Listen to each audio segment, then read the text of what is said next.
school that has helped it create impact for its various stakeholders. I now request Dean Madan Pilotla to welcome the Honorable Prime Minister and the other dignitaries on the dais.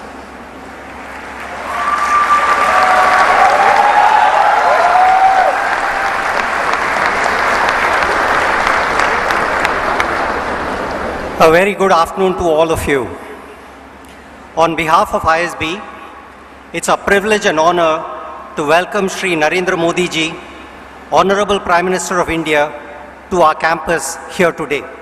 Welcome, sir.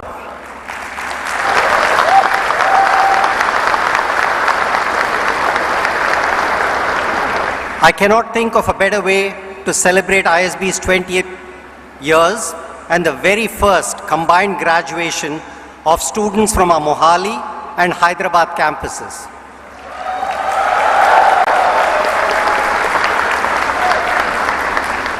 And especially when India is celebrating its 75th year of independence.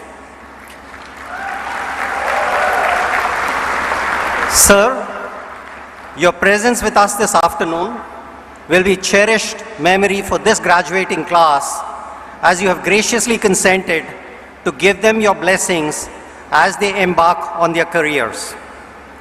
I also welcome other dignitaries on the dais. Her Excellency, Dr. Tamilsai Soundarajan, Governor of Telangana,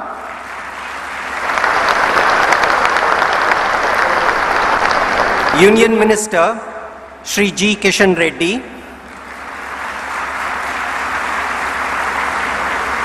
Shri Srinivas Yadav, Minister in the Government of Telangana, ISB Chairman, Shri Harish Manwani, and Shri Rakesh Bharti Mittal, Chairman of the Mohali Campus Advisory Board. A warm welcome to all my faculty colleagues too. I take this opportunity to congratulate the graduating class. We are proud of your many accomplishments in the 1 year you've been with us. I'm confident that the transformative year that you had at ISB will be at the core of your leadership journey. Today is a remarkable day. It's the very first time that we have a Prime Minister addressing our graduation ceremony.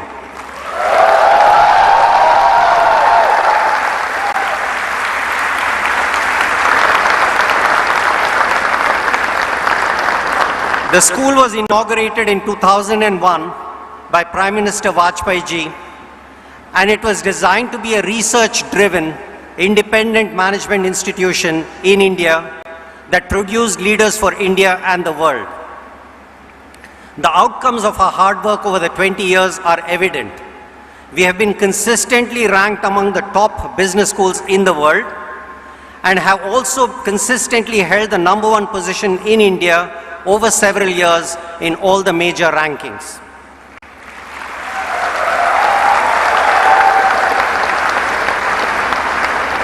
I'm happy to share with you that we are in the global top 30 in terms of per capita research productivity in the past few years. Our faculty are attempting to solve India-centric problems through rigorous research-led insights. Whether it is in finance or economics, marketing or operations, our faculty's rigorous research serves as a benchmark for global scholarship in management. One example among many. One of our distinguished faculty members observed in India that the standard screening guidelines for detecting chronic illnesses from developed countries are not very effective in Indian settings due to low availability of data as well as differences in underlying population characteristics. This faculty and his research team used data from a large program run by a social enterprise in Hyderabad to calibrate a machine learning model. The model outperforms American and UK guidelines in detecting more diabetic and hypertensive cases at lower costs. This is an example of the kind of research that we do, world-beating research in India that informs management scholars around the world.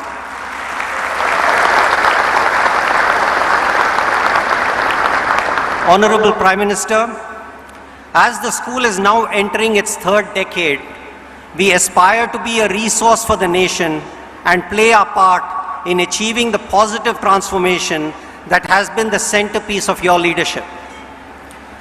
Our partnership, for example, with the Capacity Building Commission enables us to contribute to your ambitious Mission Karma Yogi vision. We are also honored to be partners with your government's initiative on entrepreneurship through the Atal Innovation Mission and the Department of Science and Technology.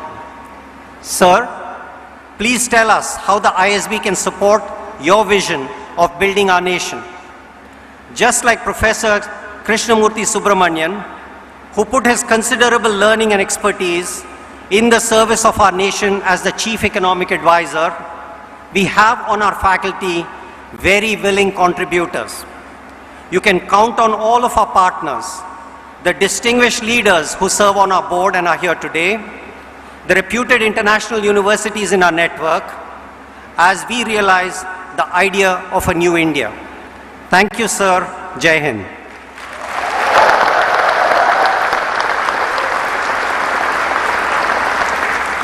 Thank you, Dean. I now invite Shri Harish Manwani, Chairperson, ISB Executive Board, to address the gathering.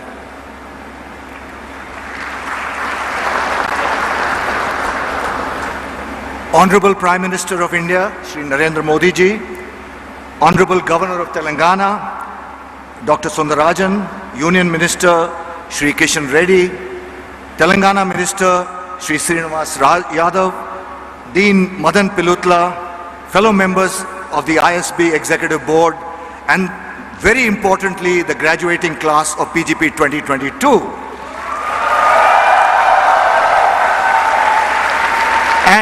And of course, the faculty and staff. A very good afternoon to all of you.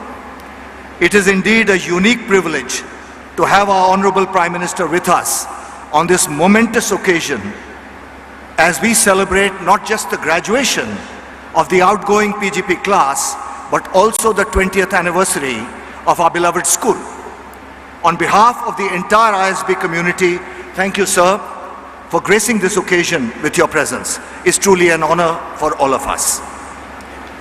We live in a very volatile and uncertain times globally, with multiple challenges to our environment, geopolitical risks, rising inequity, a once-in-a-lifetime pandemic, and the double-edged sword of technology that is positively changing daily lives, but also redefining the very nature of how we work.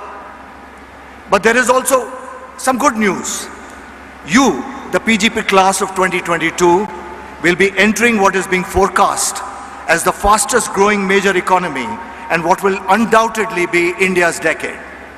However, you're also entering a world where the role of business and expectations from corporates has fundamentally changed. From not just serving shareholders, but to serve all stakeholders. Businesses must not just grow and create economic value, but also be part of the solution to the challenges of the communities in which they operate. In order to do this, we need a new generation of leaders. Leaders who are purpose-driven and values-led. Leaders who truly believe you can do well by doing good. Leaders who will run not just the great companies, but good companies. Companies that are commercially sound, but also companies that care. These are exactly the kind of leaders that ISB wanted to create when it was founded. Leaders that are competent, but also compassionate. Leaders that are smart, but also sensitive. Leaders that are as comfortable operating in the developing economies like ours as they are in the developed economies. When Shri Atal Bihari Vajpayee, the then Honorable Prime Minister of India, inaugurated the school in 2001 and called it a Rashtra Dakshina, a gift to the nation, he very clearly set the bar for us. And we have tried our best since then to live up to those high expectations. Honorable Prime Minister, you would be delighted to know that over the last several years, ISB has consistently been ranked first amongst Indian business schools, amongst the top 5 in Asia, and the top schools in the world in several prestigious global MBA rankings. So congratulations to all of you. More importantly, we have produced 13,500 alumni, 600 of whom are entrepreneurs. 11 of them have gone to found unicorn startups, and more than 550 of them are working in senior executive positions across the world. This does not include thousands of others who have benefited from our executive education program in public and private sector. These are remarkable achievements for a not-for-profit institution which is just 2 decades old. None of this, of course, would have been possible without the unstinted support and collaboration with the central and state government over the years. Honorable Prime Minister, you have spoken about Amrit Kal, our opportunity to work towards a strong, developed and inclusive India. Looking ahead, ISB would like to play its part in developing business leaders with that shared vision and importantly the capabilities to build solutions for an Atmanirbhar India of the future, while also setting an example to the rest of the world. To you, the graduating class of 2022, I ask you to fulfill this grand vision and play your part in nation building. Go out there and, in the words of Mahatma Gandhi, be the change that you want to see in the world around you. My very best wishes to you and your families as you embark on this exciting journey outside the campus of ISB. Thank you.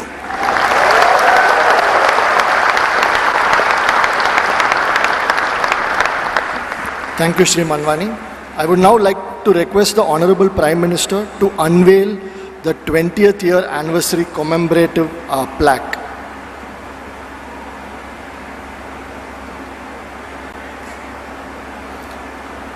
The plaque captures the essence of values ingrained in ISB as an institution. The banyan tree is a symbol of deep-rootedness and longevity, and the Gangalam bowl represents the fountain of knowledge that the school forever aspires to be. The 20 birds represent 20 years since the inception of the school, and the clouds are illustrative of the positivity with which ISB looks ahead to the future. This plaque was designed by artist Tota Lakshmi Narayana.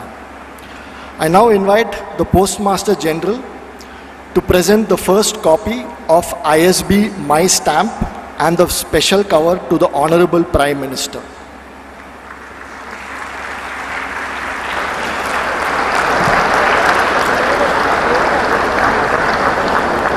The ISB My Stamp is a commemorative stamp released on the occasion of the school's 20th anniversary.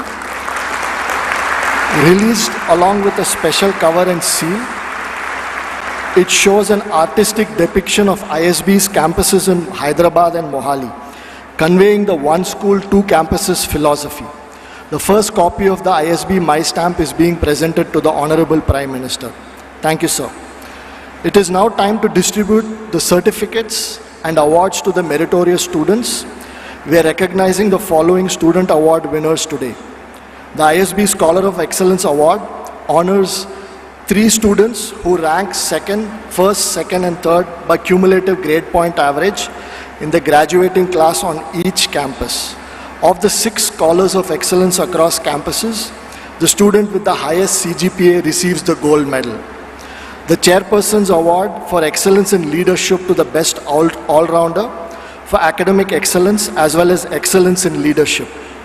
And the ISB Parameshwar Godrej Award, which is given to a woman student who has shown commitment, compassion, and has contributed towards the social or non-profit sector. I kindly request the Honorable Prime Minister to present the awards to the students. I request the students to come forward as I read out their names. The gold medalist for the PGP class of 2022 is Abhijit Ramsevak Mukhekar.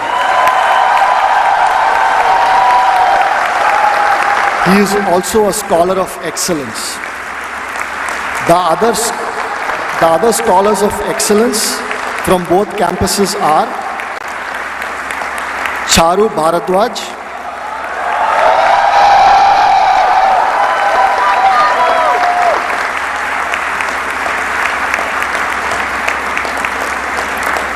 Vaidehi Madhuri,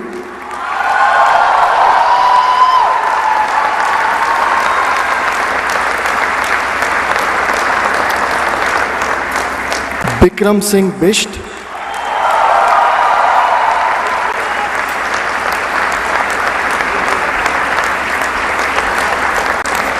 Utkarsh Arora,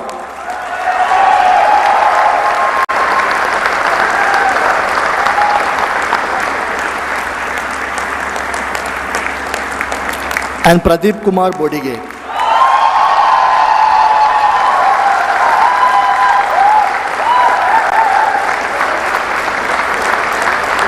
For the Chairperson's Award for Excellence in Leadership to the Best All-Rounder for the Mohali campus, we have joint winners this year.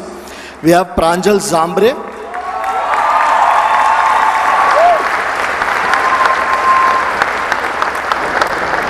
and Siddesh Raikar.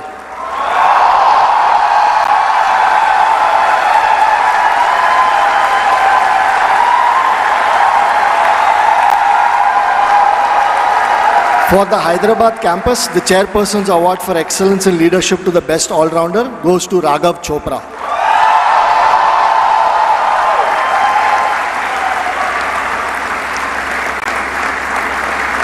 The winner of the ISB Parmeshwar Godrej Award is Aishwarya Mishra.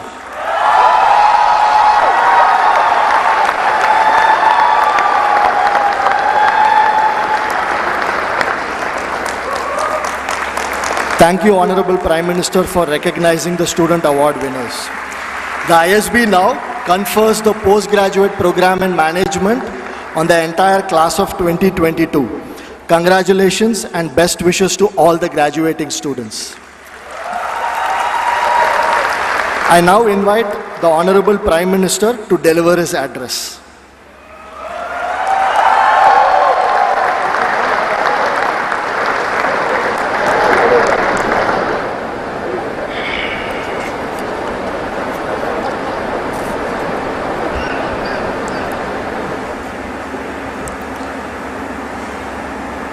Telangana की राज्यपाल श्रीमती तमिलसाई सौंदरराजन जी, केंद्रीय मंत्रिमंडल के मेरे सहयोगी श्री जी कृष्ण रेड्डी जी, तेलंगाना सरकार के मंत्री,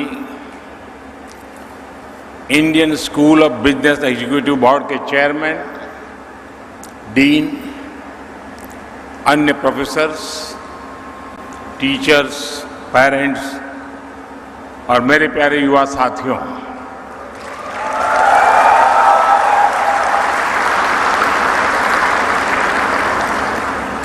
आज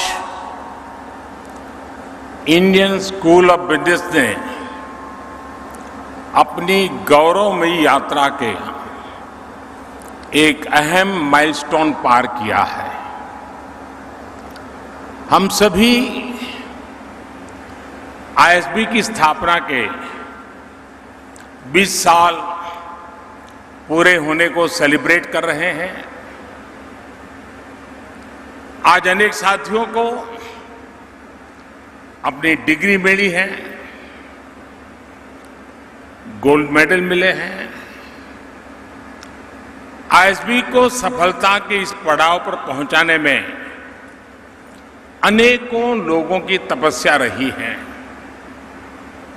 मैं आज उन सभी को याद करते हुए आप सभी को, आईएसबी के प्रोफेसर्स, फैकल्टी, सभी स्टूडेंट्स को, पेरेंट्स को, आईएसबी के एल्यूमनाइज को बहुत बहुत बधाई देता हूं।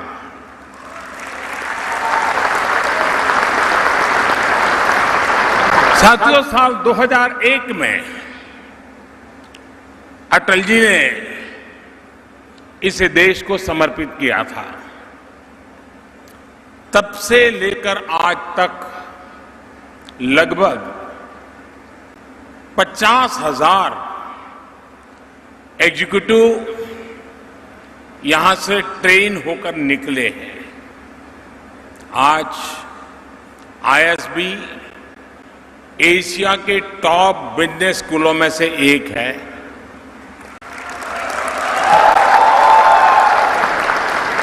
आईएसबी से निकलने वाले जो प्रोफेशनल्स हैं वे देश के बिजनेस को गति दे रहे हैं, बड़ी बड़ी कंपनियों का मैनेजमेंट संभाल रहे हैं। यहां के स्टूडेंट्स ने अनेक स्टार्टअप बनाए हैं, अनेकों यूनिकॉर्न्स निर्माण में उनकी भूमिका रही है। ये आईएसबी के लिए उपलब्धि तो है ही, पूरे देश के लिए गर्व का विषय भी है। साथियों, मुझे बताया गया है कि ये हैदराबाद और मोहाली कैंपस की पहली ज्वाइंट ग्रेजुएशन सेरेमनी है।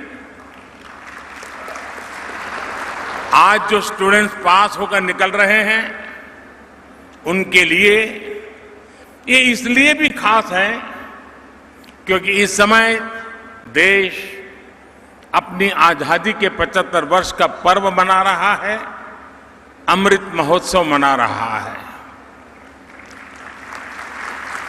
हम बीते 75 साल की उपलब्धियों को देख रहे हैं और आने वाले 25 साल के संकल्पों का रोड मैप भी बना रहे हैं।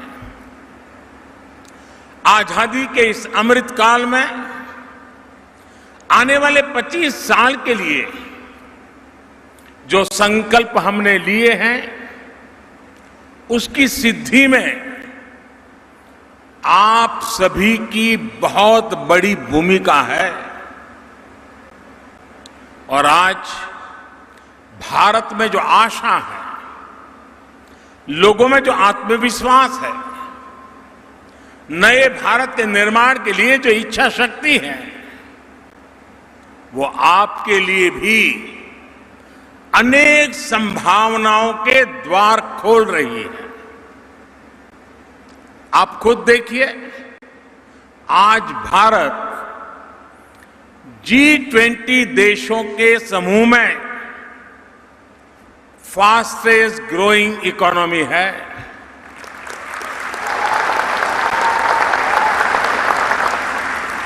स्मार्टफोन डेटा कंज्यूमर के मामले में भारत पहले नंबर पे है। इंटरनेट यूजर्स की संख्या को देखें तो भारत दुनिया में दूसरे नंबर पर है। ग्लोबल रिटेल इंडेक्स में भी भारत दुनिया में दूसरे नंबर पर है। दुनिया का तीसरा सबसे बड़ा स्टार्टअप इकोसिस्टम भारत में है। दुनिया का तीसरा सबसे बड़ा कंज्यूमर मार्केट भारत में है। ऐसी कई चीजें मैं आपके सामने रख सकता हूं, गिना सकता हूं। कोरोना जैसी वैश्विक महामारी में हम सबने और दुनिया ने भारत का सामर्थ्य देखा है।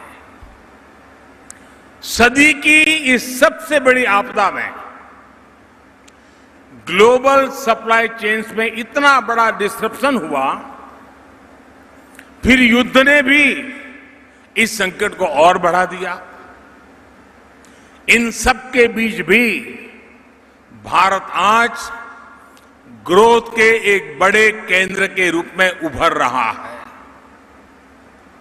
पिछले साल भारत में अब तक का सबसे ज्यादा रिकॉर्ड एफडीआई आया। आज दुनिया ये महसूस कर रही है कि इंडिया मीन्स बिजनेस। और ये केवल अकेले सरकार के प्रयासों के कारण संभव नहीं हुआ है। इसमें आईएसबी जैसे बिजनेस स्कूल्स का, यहां से निकलने वाले प्रोफेशनल्स का, देश के युवा का भी बहुत बड़ा योगदान है। चाहे स्टार्टअप्स हो, या ट्रेडिशनल बिजनेस हो, चाहे मैन्युफैक्चरिंग हो या सर्विस सेक्टर हो, हमारे युवा ये साबित कर रहे हैं कि वो दुनिया को लीड कर सकते हैं। मैं सही बता रहा हूं ना? आपको भरोसा है कि नहीं अपने आप पर? मुझे आप पर भरोसा है, आपको अपने आप पर है। साथियों, इसलिए आज दुनिया भारत को, भारत के युवाओं को और भारत के प्रोडक्ट्स को एक नए सम्मान और नए भरोसे के साथ देख रही है। साथियों, भारत जिस स्केल पर लोकतांत्रिक तरीके से अनेक चीजें अपने यहां कर सकता है, जिस तरीके से हम यहां कोई नीति या निर्णय लागू कर सकते हैं, वो पूरी दुनिया के लिए अध्ययन का, सीखने का विषय बन जाता है। और इसलिए हम अक्सर इंडियन सॉल्यूशंस को ग्लोबली इंप्लीमेंट होते हुए देखते हैं। और इसलिए मैं आज इस महत्वपूर्ण दिन पर आपसे कहूंगा कि आप अपने व्यक्तिगत लक्ष्यों को देश के लक्ष्यों के साथ जोड़िए। आप जो सीखते हैं, आपका जो भी अनुभव होता है, आप जो भी इनिशिएटिव लेते हैं, उससे देश हित कैसे सधेगा, इस बारे में हमेशा सोचना चाहिए। जरूर सोचिए। आज देश में चाहे ईज ऑफ डूइंग बिजनेस के लिए अभियान हो, 1,500 से ज्यादा पुराने कानूनों और हजारों कंप्लायंसेस को समाप्त करने का काम हो, टैक्स के अनेकों कानूनों को समाप्त करके जीएसटी जैसी पारदर्शी व्यवस्था का निर्माण हो, एंटरप्रेन्योर्स और इनोवेशंस को बढ़ावा देना हो, नई स्टार्टअप पॉलिसी हो, ड्रोन पॉलिसी हो, अनेक नए सेक्टर्स को खोलना हो, 21वीं सदी की आवश्यकताओं को पूरा करने वाली नेशनल एजुकेशन पॉलिसी को लागू करना हो, ये सारे बड़े बदलाव आप जैसे युवाओं के लिए ही तो हो रहे हैं।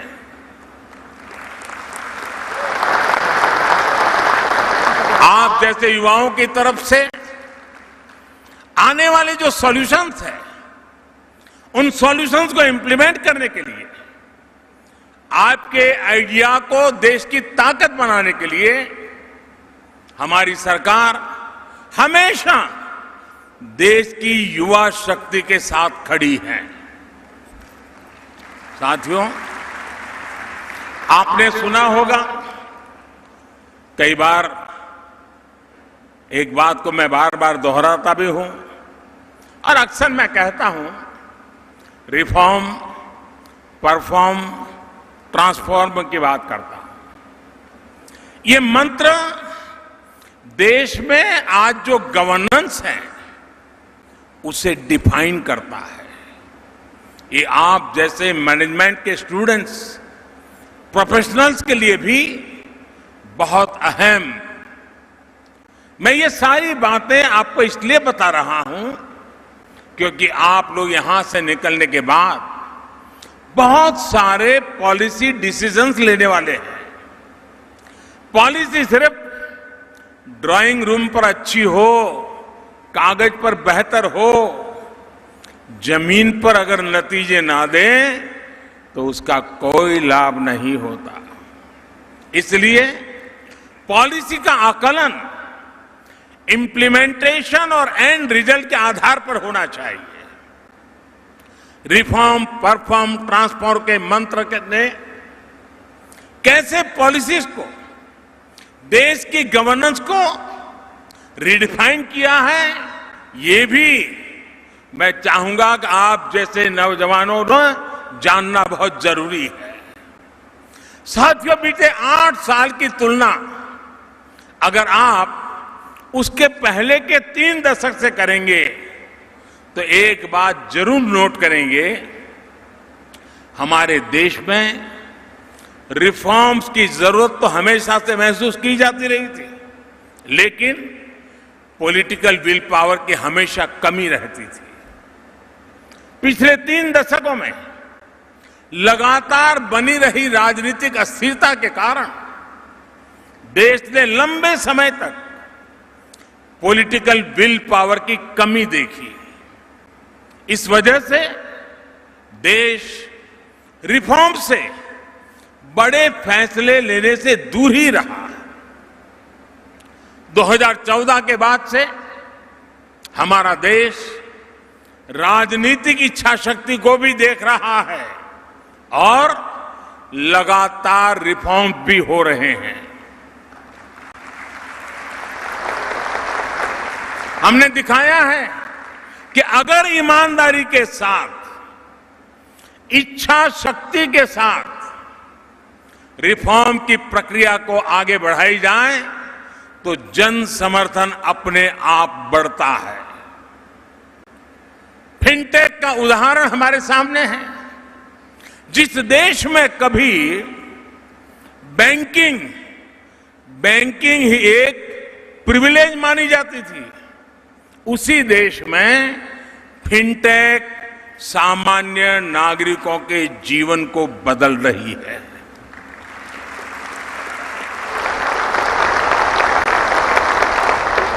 जहां कभी बैंकों के प्रति भरोसा कायम करने के लिए बहुत सारी मेहनत करनी पड़ती थी, वहां अब दुनिया की 40% डिजिटल ट्रांजैक्शन हिंदुस्तान में हो रही है।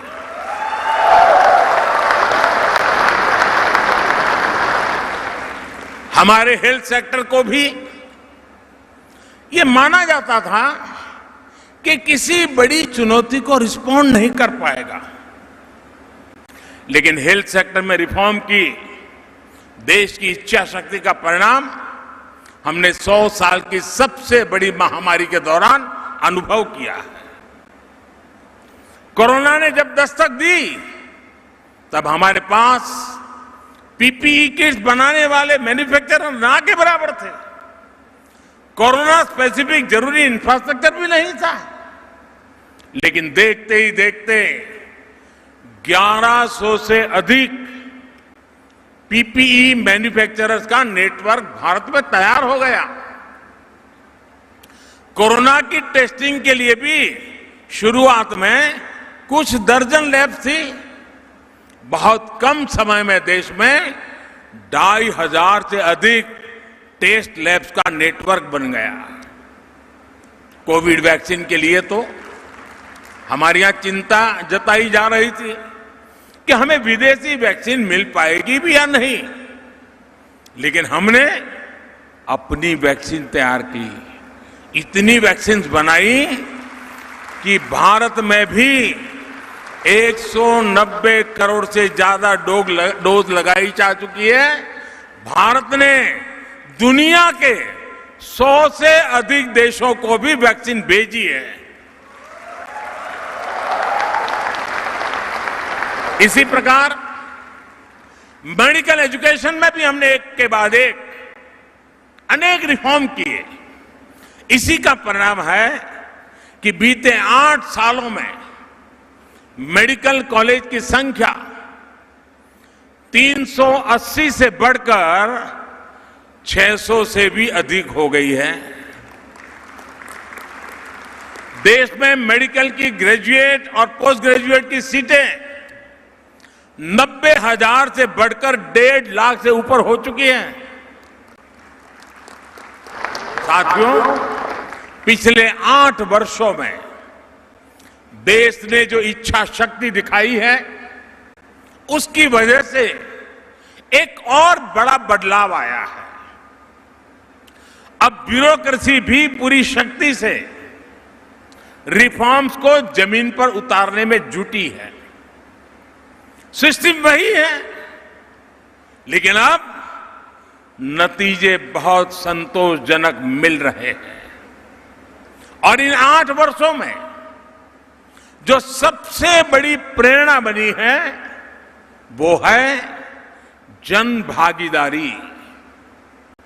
देश की जनता खुद आगे बढ़कर रिफॉर्म्स को गति दे रही है।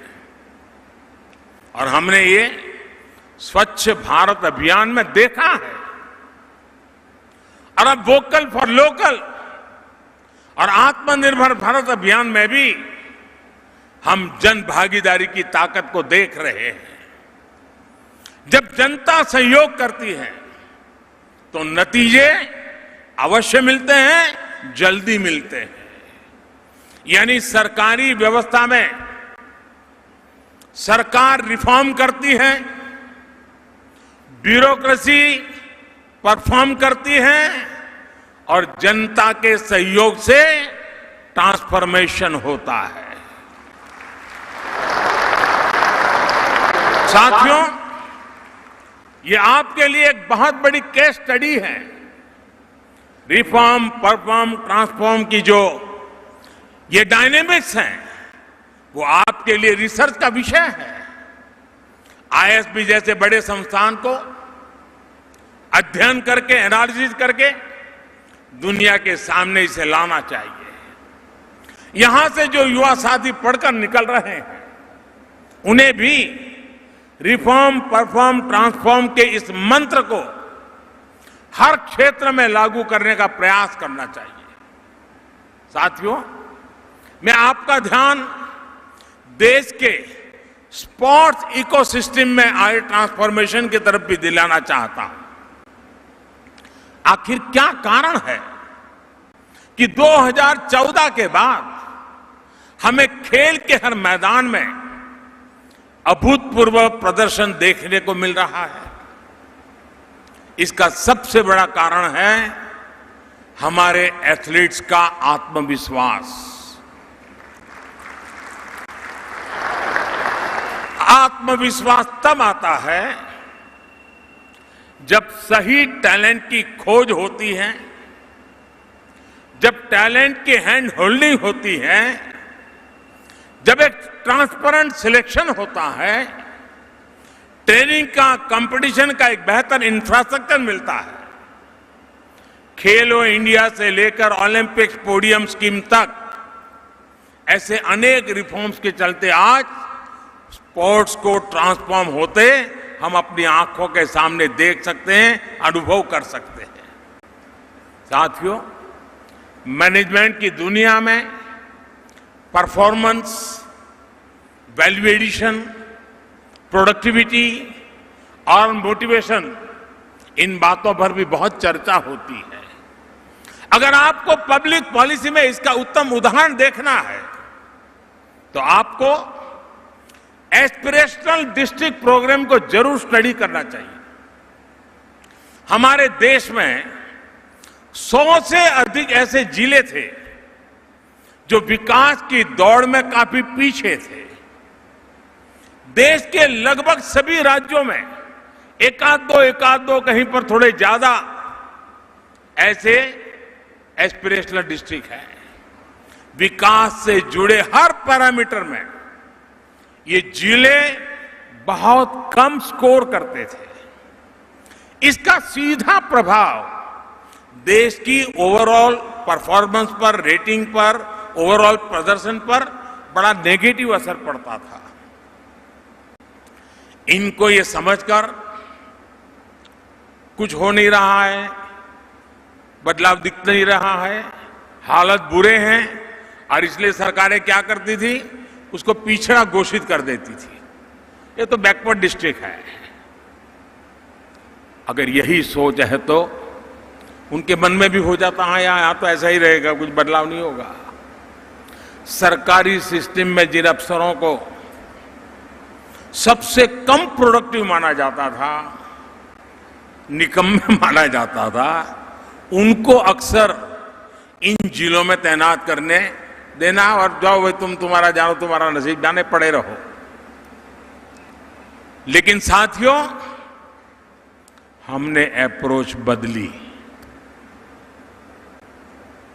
जिसे कल तक बैकवर्ड डिस्ट्रिक्ट कहते थे, हमने कहा है बैकवर्ड नहीं है, ये एस्पिरेशनल डिस्ट्रिक्ट है। हमने उसको एस्पिरेशनल घोषित किया और हमने तय किया कि हम इन जिलों में विकास की आकांक्षा जगाएंगे, एक नई भूख जगाएंगे। देश के एफिशिएंट युवा अधिकारियों को चिन्हित करके इन जिलों में भेजा गया। इन जिलों में होने वाले हर काम को विशेष तौर पर मॉनिटर किया गया। डैशबोर्ड पर रियल टाइम मॉनिटरिंग करने की व्यवस्था की। जहां जहां कमियां नजर आती थी, उन कमियों को दूर करने का प्रयास किया गया। और साथियों, आपको जानकर के खुशी होगी, आज स्थिति ये है कि इनमें से कई जिले आज देश के दूसरे बेहतर समझे जाने वाले जिलों से कहीं ज्यादा अच्छा परफॉर्म कर रहे हैं।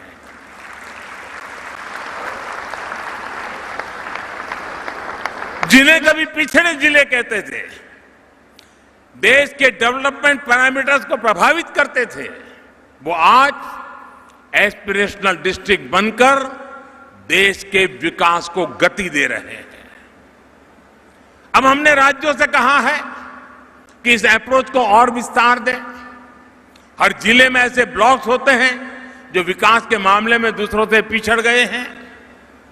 ऐसे ब्लॉक्स को आइडेंटिफाई करके एस्पिरेशनल ब्लॉक्स अभियान को आगे बढ़ाया जा रहा है। देश में हो रहे ये बदलाव, इनकी जानकारी आपको पॉलिसी डिसीजंस में, मैनेजमेंट में बहुत मदद करेगी। साथियों, आपके लिए ये सब जानना इसलिए भी जरूरी है क्योंकि आज देश में बिजनेस के मायने भी बदल रहे हैं और बिजनेस का दायरा भी बढ़ रहा है। आज भारत में economic landscape small, medium, cottage और यहां तक कि इनफॉर्मल एंटरप्राइज तक में फैल रहा है। ये बिजनेस लाखों लाख लोगों को रोजगार के अवसर दे रहे हैं। इनका सामर्थ्य बहुत ज्यादा है, इनमें आगे बढ़ने का कमिटमेंट बहुत ज्यादा है। इसलिए आज जब देश आर्थिक विकास के नए अध्याय को लिख रहा है तो हमें एक और बात याद रखनी होगी। हमें छोटे व्यापारियों, स्मॉल बिजनेस का भी उतना ही ध्यान रखना होगा। हमें उन्हें ज्यादा बड़े प्लेटफॉर्म देने होंगे, ग्रो करने के लिए ज्यादा बेहतर मौके देने होंगे। हमें उन्हें देश विदेश में नए नए बाजारों से जोड़ने में मदद करनी होगी। हमें उन्हें ज्यादा से ज्यादा टेक्नोलॉजी से जोड़ना होगा। और यही पर, इसी बात पर आईएसबी जैसे संस्थान, आईएसबी के स्टूडेंट्स की भूमिका बहुत अहम हो जाती है। एक फ्यूचर बिजनेस लीडर के तौर पर आप सभी को, हर बिजनेस को और बड़ा और विस्तार करने के लिए आगे आना होगा, जिम्मेवारियां संभालनी होगी। और आप देखिएगा, आप छोटे बिजनेस को ग्रो करने में मदद करेंगे तो आप लाखों एंटरप्रेन्योर्स के निर्माण में मदद करेंगे, करोड़ों परिवारों की मदद करेंगे। भारत को फ्यूचर रेडी बनाने के लिए हमें सुनिश्चित करना होगा कि भारत आत्मनिर्भर बने। और इसमें आप सभी बिजनेस प्रोफेशनल्स की बहुत बड़ी भूमिका है और ये आपके लिए एक तरह से देश की सेवा का अहम उदाहरण होगा। साथियों, देश के लिए कुछ करने का, देश के लिए कुछ कर गुजरने का आपका जज्बा देश को नई ऊंचाई पर ले जाएगा। मुझे आईएसबी के स्टूडेंट्स पर, आप सभी नौजवानों पर बहुत भरोसा है, बहुत विश्वास है। आप एक पर्पज के साथ इस प्रतिष्ठित संस्थान से बाहर निकले। आप अपने गोल्स को राष्ट्र के संकल्पों के साथ जोड़िए। हम जो कुछ भी करेंगे उससे एक राष्ट्र के रूप में सशक्त होंगे। इस कमिटमेंट के साथ जब आप कोई भी प्रयास करेंगे तो सफलता आपके कदम पर होगी। एक बार फिर आज जिन जिन साथियों को मुझे मेडल देने का अवसर मिला है और भी जो लोगों ने सिद्धियां प्राप्त की हैं, उनको, उनके परिवारजनों को अनेक अनेक शुभकामनाएं देता हूं। और आईएसबी भारत की विकास यात्रा में ऐसी पीढ़ियों को तैयार करता रहे, ऐसी पीढ़ियां राष्ट्र के लिए समर्पित भाव से कार्य करती रहे, इसी एक अपेक्षा के साथ आप सबका बहुत बहुत धन्यवाद।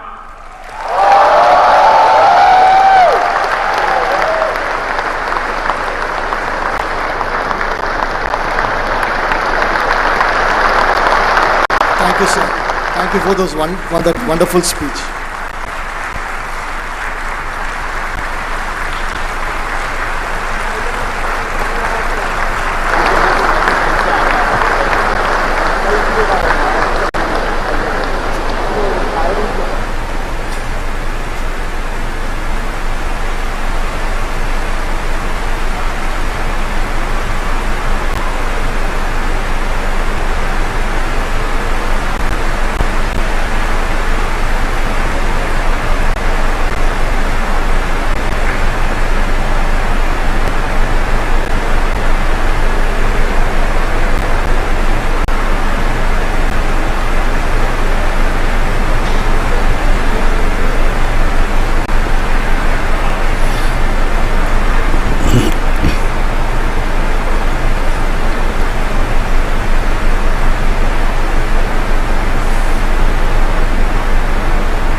सीधा प्रसारण आप देख रहे थे हैदराबाद से, जहां पर प्रधानमंत्री नरेंद्र मोदी